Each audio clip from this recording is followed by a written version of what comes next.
আমি ওকে লিখতে দিয়েছিলাম, এখন দেখছি তার মধ্যে এই ছেলেটা ভুলভাল পড়েই যাচ্ছে আর ভাবছে আমি কিছু লক্ষ্যই করছি না।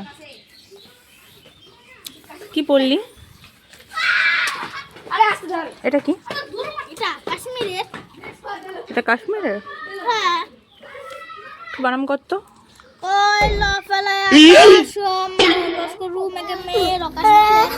কাশ্মীরে ভালো করে বানাম কর। ক্লাস রুমে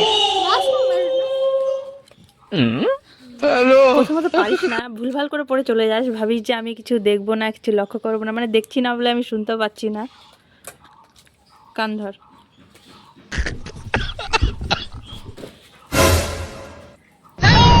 ভুল হবে আর ভুল হলে আমাকে বলবি, যেটা পারবি না সেটা আমাকে বলবি। বস।